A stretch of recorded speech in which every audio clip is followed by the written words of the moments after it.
But speaking of that NIL, though, this is a new starting point.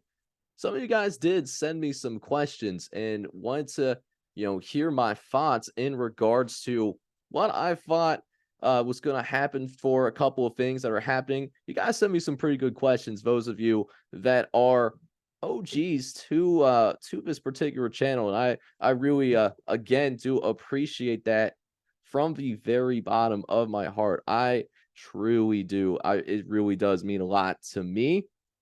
But some of you guys did ask me when, or one of you guys asked me when we were going into the idea. Wow, you guys asked me about what I felt about NIL, and I got a really good question on NIL where I was specifically asked, what are my thoughts on NIL? What did I think about that just across college football? And that's from Sportscast Radio 8658.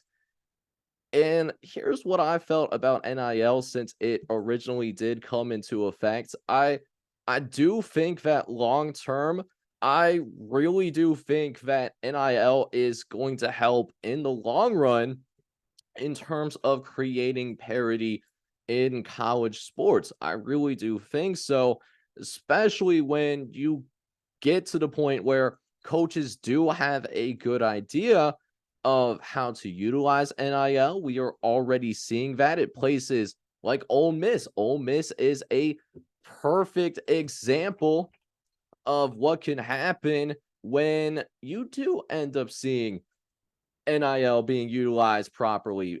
They got a nice football team out there at Ole Miss. They could make some noise there in the SEC.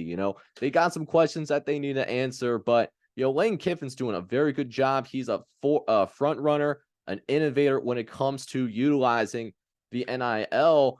And we also, when you're looking around the country as well, NIL is certainly going to affect teams that if they have the right coach in place, and it's particularly a coach that knows what they're doing with NIL, how to utilize that, they're going to really be able to benefit. And I think it's going to challenge some of the traditional blue buds, challenge the Alabamas of the world, challenge the Ohio States of the world as well. Because let's say your university is at a major city.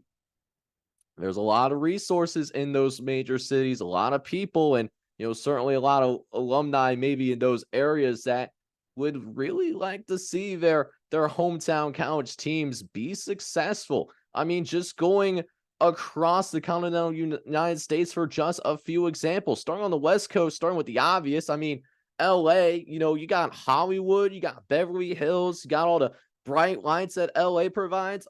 USC and UCLA, they're going to benefit heavily from that. San Diego is another example of that. San Diego State, if they do get into the Power Five, which I think they were exploring that this year, they're ultimately going to stay in the Mountain West for right now. Even for smaller programs out in the West Coast. I mean, San Jose, it's not too far from San Francisco, and San Jose, decent sized town itself, pretty big sized city. I think that could really help a San Jose State of the world. I think you could help Washington out in Seattle, Nevada. I mean, Las Vegas. I mean, with all those casinos, the gambling capital of the world, you think UNLV won't get a piece of that if they choose to accept that? And there's just countless examples like that across the country. Houston, Texas. Houston just joined the Power Five. They've been preparing for years for this opportunity, keeping it going around the country. Teams like LSU, teams like, say, a Columbus. Columbus is not a small town either. Ohio State is up there. New York, Rutgers is the closest team that plays major Division I football that is the closest to New York City.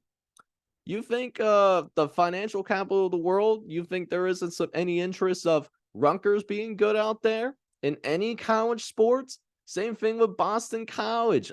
Boston's a pretty big sports town as well, major market. Same thing going down to the southeast. Orlando, Tampa, Miami, the Hurricanes. So countless examples of maybe programs that are not making a ton of noise right now, haven't been to a college football playoff or haven't won a national championship in the college football playoff era, but I think they can make a lot of noise. And I think long term, there could be some parity created in the higher echelons of Division I college football because we're already seeing it if you think about it in college basketball. I know it's a college football podcast, but in college basketball, we are already seeing that as well. We just witnessed San Diego State make it to the national championship. Florida Atlantic, who was in Conference USA for moving up to the American, but Florida Atlantic, of all teams, was in the Final Four. So we're already seeing that parity happen in college basketball. So I wouldn't be shocked to see that in college football as well. And personally, it wouldn't be such a bad thing, especially if we can figure out NIL, because we're only a couple years in. If you really think about it, we're only a couple years in the NIL era. So we really won't know the full ramifications of what NIL is going to have on college athletics because, you really need to be 5 to 10 years into something before you get a full long-term picture on what kind of long-term effects it's going to have on college football. But in my opinion, I feel like that's the direction where it could go. I think it could help college football in the long run. And something that's going to really shock you guys as well, I was looking at it at the high school level as well. There are already 32 states.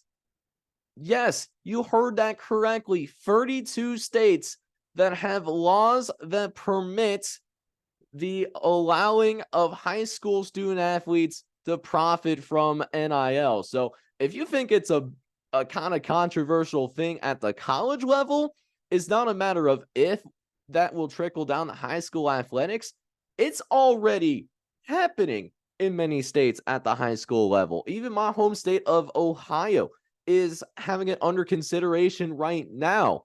So NIL is not going anywhere anytime soon, but I think that as long as it's properly regulated, I think that's the big thing. You have to regulate it properly, but there's nothing wrong with a college athlete getting the opportunity to make a name off himself because many of these college athletes, even college athletes that maybe be stars at the college level, they might not be able to do much at the professional level or maybe have an injury, cut their sport career short. So it's a very short shelf life being an athlete at the college or the pro level. I think these athletes should be able to get that opportunity to make a name for himself, just an opportunity to maybe take care of their folks back at home that maybe are relying on him trying to get out of poverty.